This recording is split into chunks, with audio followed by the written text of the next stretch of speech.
नमस्कार दोस्तों, हमारे YouTube चैनल उत्तराखंड अचीवर्स में आपका स्वागत है। आज हम LT के जो मैथ्स का पेपर है उसके आंसर्स लाए हैं, क्योंकि अगर सॉल्व करेंगे तो बहुत ज़्यादा लेंथी चला जाएगा, इसलिए केवल आंसर्स दिए हैं। अगर आपको किसी भी आंसर में कोई डाउट हो तो प्लीज़ कमेंट सेक्शन में कमेंट कीजिएगा। और 2 या 3 क्वेश्चंस ऐसे हैं जिनमें खुद हमें डाउट है तो हमने वो नहीं दिए हुए हैं, तो चलिए करते हैं। अगर आप चैनल पे नए हैं और आपने अभी तक चैनल को सब्सक्राइब नहीं किया तो प्लीज़ चैनल को सब्सक्राइब कीजिए, शेयर कीजिए, अपने दोस्तों को भी बताइए। तो चलिए करते हैं आगे। पहला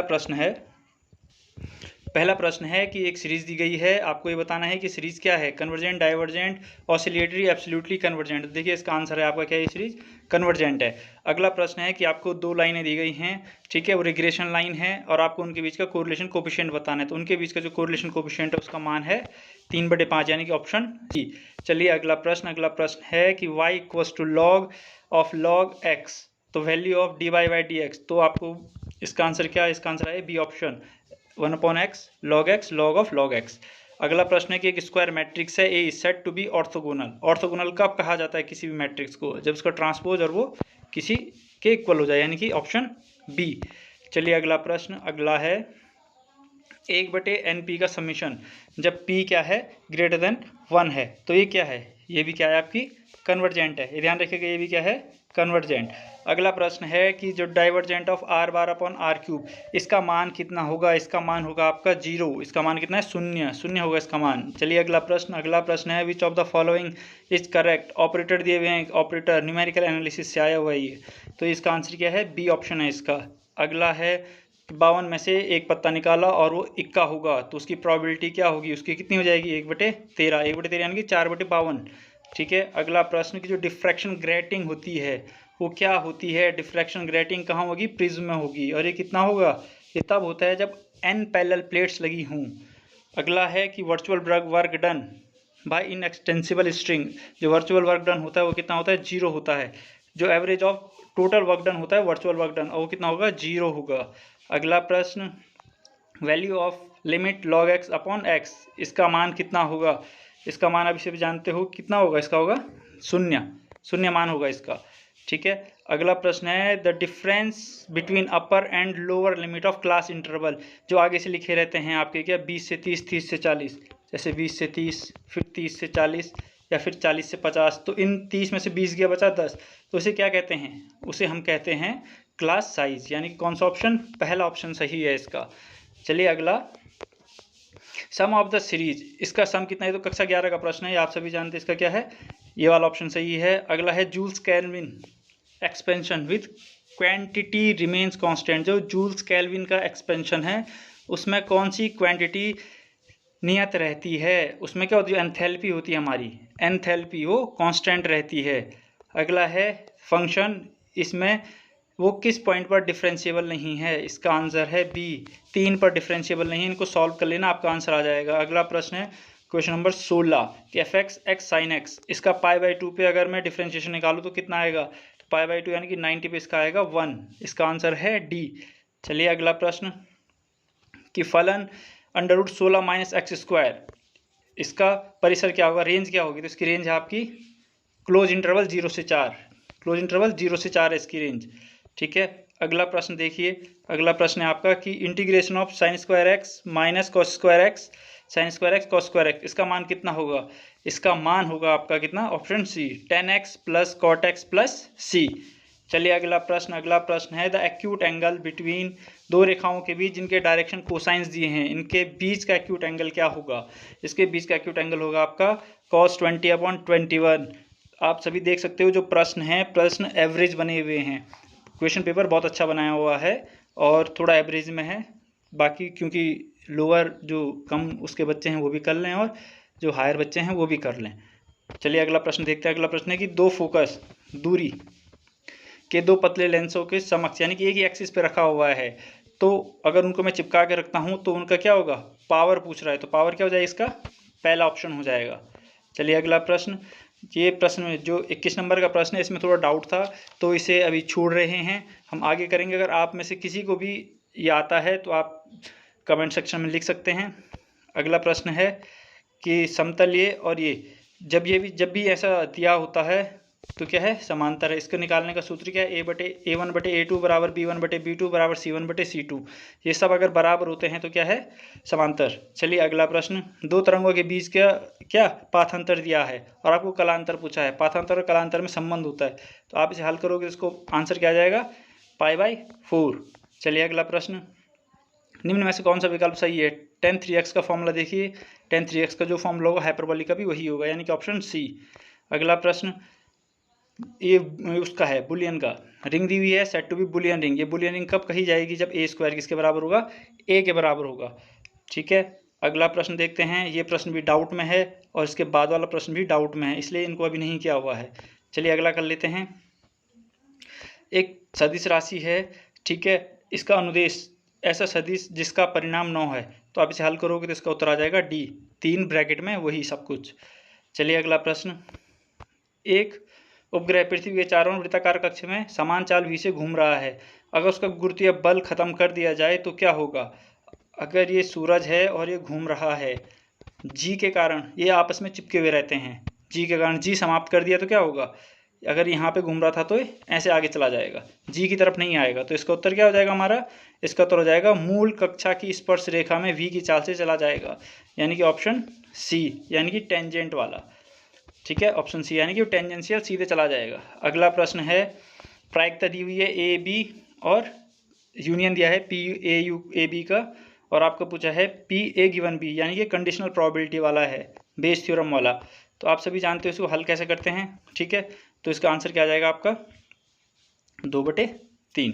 चलिए अगला प्रश्न, कॉची रीमन फॉर्मूला। कॉची रीमन फॉर्मूला एक पोलर फॉर्म है, पोलर फॉर्म में क्या आएगा इसका आंसर, यह है डी ऑप्शन।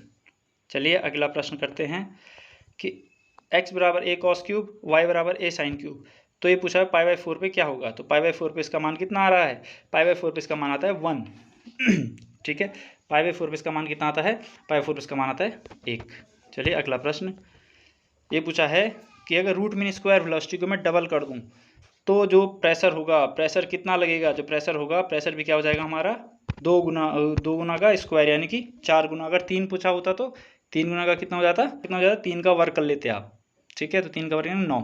अगला प्रश्न, रेडियस ऑफ कर्वेचर।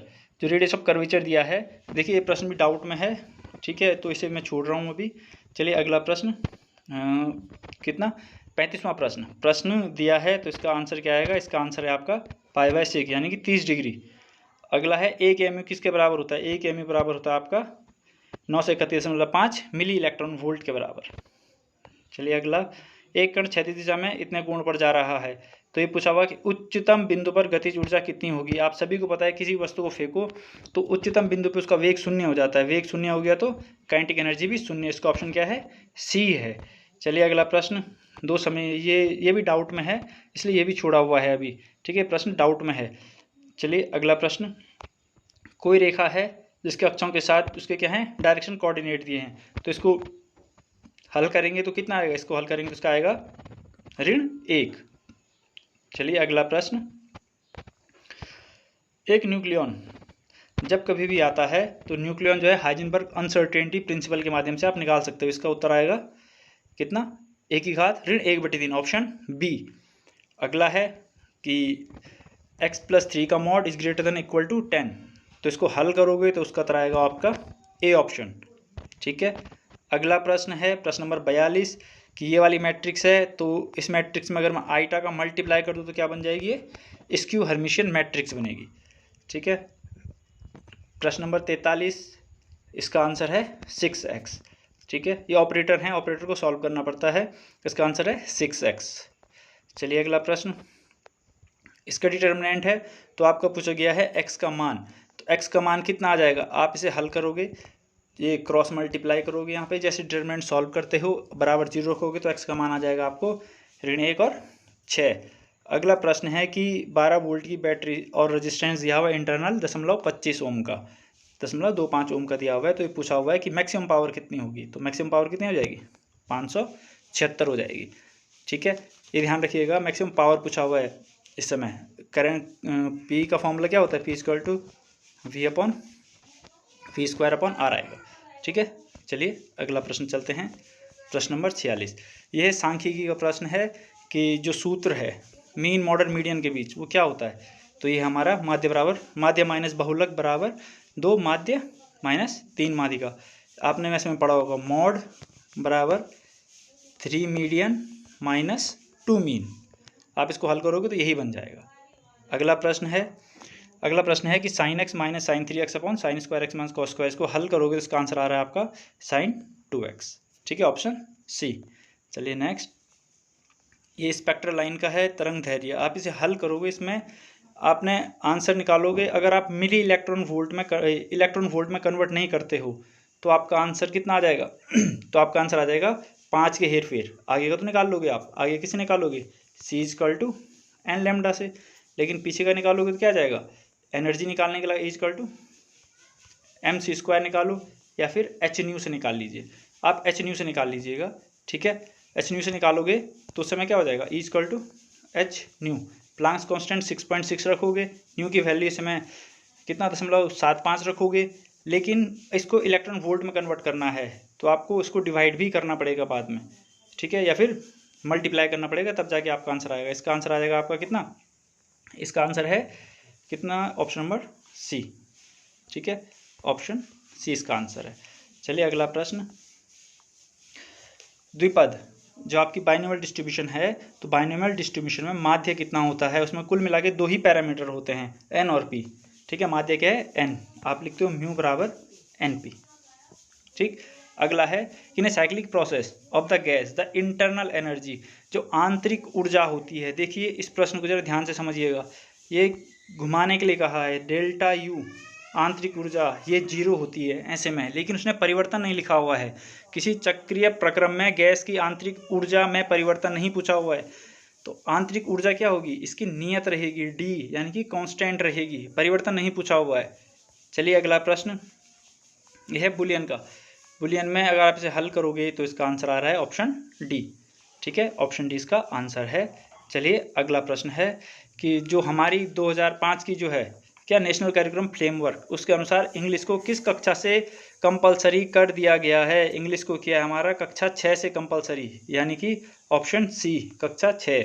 ठीक है, अगला प्रश्न है कि which of the following which is not the characteristics of good test, अच्छे टेस्ट की कैरेक्टरिस्टिक नहीं है। इसका आंसर है सब्जेक्टिविटी। ठीक है, व्यक्तिनिष्ठता इसका आंसर है, नहीं है, कैरेक्टरिस्टिक नहीं है बोल रहा है वो, तो क्या है, सब्जेक्टिविटी। चलिए अगला प्रश्न, बाय हुम, अब देखिए यहाँ से हमारा वो शुरू हो चुका है, क्या कहते हैं उसे, चाइल्ड पेडागोगी की वीडियो दी हुई है। ठीक है, ये 52 से शुरू हो गया था यहाँ से, ये चाइल्ड पेडागोगी की वीडियो पहले से बनाई हुई है, आपको डिस्क्रिप्शन बॉक्स में मिल जाएगी। ठीक है, हम आगे चल लेते हैं सीधे मैथ्स और फिजिक्स वाले प्रश्नों पे। ठीक, ये हैं आपके 82। ठीक है, प्रश्न है कि प्लेन ये और ये एक दूसरे को टच करता है, तो आपको बोला है कि जो स्फीयर है इसकी रेडियस कितनी होगी, त्रिज्या पूछी हुई है, तो इसकी त्रिज्या आ रही है 3, हल कर लीजिएगा। अगला है कि किस डिस्प्लेसमेंट की किस वैल्यू के लिए जो सिंपल हार्मोनिक मोशन होता है हमारा, ठीक है, सरल आवर्त दोलक होता है, उसमें से काइनेटिक एनर्जी और पोटेंशियल एनर्जी कुल एनर्जी के आधा हो जाएगी। तो इसका उत्तर होता है ये, आपका सूत्र क्या है, 12m² r²। इस सूत्र के अनुसार आप हल कर लीजिएगा। अगला प्रश्न है, तो इसका ऑप्शन बता दिया, 83 का क्या हमारा बी, 83 का आंसर क्या है बी। अगला है द नंबर ऑफ पैरामीटर, देखिए अभी प्रश्न आया था तो इसमें क्या था, 2, n और p, 2 ही पैरामीटर है हमारे पास। चलिए अगला प्रश्न, एक मैट्रिक्स है 3x3 की, डिटर्मिनेंट k है, तो जब हम बाहर निकालते हैं डिटर्मिनेंट तो 3 बार बाहर आएगा, यानी कि k और मैट्रिक्स A, तो ये कितना हो जाएगा, k का क्यूब, ऑप्शन बी। ठीक है, ये है, ये डायोड बना के दिया है। 86 नंबर प्रश्न, जो डायोड है ये क्या है, टनल डायोड है आपका। अगला, विच of the following characteristics of electron determines the current in a conductor. देखिए कई लोग थर्मल भी कह रहे थे, लेकिन इसका आंसर थर्मल नहीं है, ये ध्यान रखिएगा, थर्मल नहीं है, केवल और केवल क्या है इसका, ड्रिफ्ट वेलोसिटी VD। ठीक है, ये करंट पे निर्भर करती है। ड्रिफ्ट वेलोसिटी कब होती है, जब हम किसी चालक में करंट पास करवाते हैं तो ड्रिफ्ट वेलोसिटी होती है। लेकिन ये ध्यान रखिएगा, लेकिन जो थर्मल वेलोसिटी है हमारी, ठीक है, तापीय वेग, ये तब होता है जब हम चालक में करंट पास नहीं करवाते हैं। ये ऊष्मा के कारण होता है।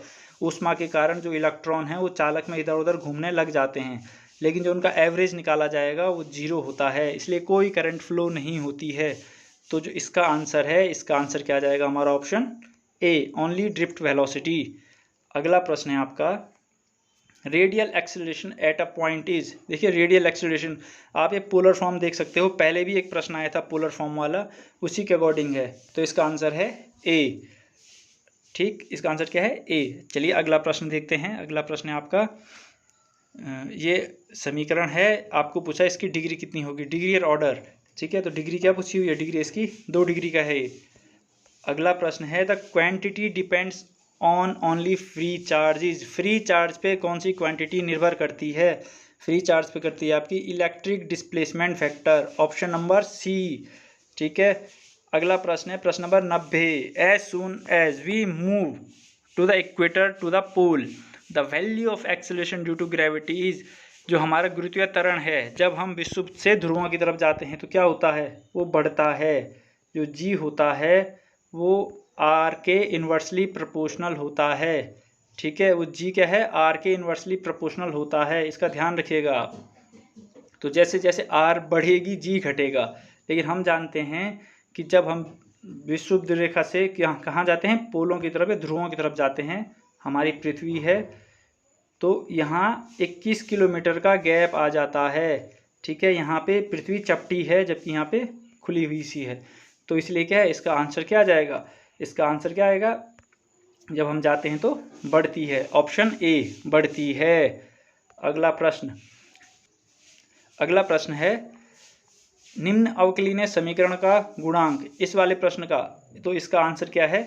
इस प्रश्न का आंसर है आपका कितना? Sine x. ठीक है, आप इसे हल करोगे तो इसका आंसर क्या आ जाएगा? साइन एक्स आएगा। देखिए मैंने कहा है पहले हल नहीं दिया हुआ है क्योंकि ये बहुत लेंथी प्रश्न है, कुछ कुछ प्रश्न लेंथी हैं। अगर आप लोगों को किसी भी प्रश्न में कोई डाउट हो तो आप कमेंट कर लीजिएगा। अच्छा, नेक्स्ट प्रश्न है 93, किसी अव्यूह ए समीत का विषम समीत दोनों हो तो अव्यूह ए क्या होगा? यानी कि कोई मैट्रिक्स है, ठीक है, मैट्रिक्स का सिमेट्रिक और इसकी सिमेट्रिक मैट्रिक्स दोनों क्या हैं? इक्वल हैं, तो क्या होगा? तो इसका आंसर क्या आएगा? वो क्या हो जाएगी हमारी? जीरो मैट्रिक्स, शून्य अव्यूह। ठीक है, अगला प्रश्न देख लेते हैं, mass of energy of an electron. तो मास दिया हुआ है, इस प्रश्न में आप देखिए एक चीज़ ध्यान रखिएगा, आपको कन्वर्ट करना है मिली इलेक्ट्रॉन वोल्ट में, MeV। ठीक है, MeV में कन्वर्ट करना है। आप जब भी सीधे हल करोगे तो इसका आंसर कितना आ जाएगा? 9.3 आ रहा होगा। सीधे हल करोगे तो 9.3 आएगा। वो तब आएगा वो आप जब उसको जूल में कन्वर्ट कर रहे हो, मास निकाल रहे होंगे। ठीक है, मास एनर्जी ऑफ इलेक्ट्रॉन, तो उस समय क्या आएगा? इलेक्ट्रॉन वोल्ट में नहीं है, उसको ध्यान रखना। इसका आंसर है आपका डी, ऑप्शन डी। ठीक है, आंसर क्या है? Option D, 0.51 milli electron volt. अच्छा, अगला प्रश्न है, रेसिप्रोकल ऑफ बल्क मॉडुलस। जो बल्क मॉडुलस है उसका उल्टा क्या? बी, कंप्रेसिबिलिटी यानी कि संपीड़ितता। अगला प्रश्न, समूह, जो सममित समूह S4 की कोटि होगी, सममित समूह S4 की कोटि यानी कि क्या बोल रहा था? ऑर्डर ऑफ S4, इसका क्या है? 24। आंसर क्या है इसका? 24, ऑप्शन सी। सिम्पसन एक 1/3 rule of integration y is assumed as polynomial of, किस पॉलिनोमियल का डिग्री 97 है? In Simpson 1/3 rule of integration y is assumed to be polynomial of degree. Degree पूछा है तो क्या है इसका? 2 डिग्री। चलिए अगला प्रश्न, टोटल नंबर ऑफ कॉर्ड, 21 बिंदुओं से कितनी कॉर्ड जा सकती हैं? तो 21 बिंदुओं से कितनी जाएंगी? NCR निकाल लीजिए, इसका आएगा 210। Function fx equal to mod x, तो इसका क्या है?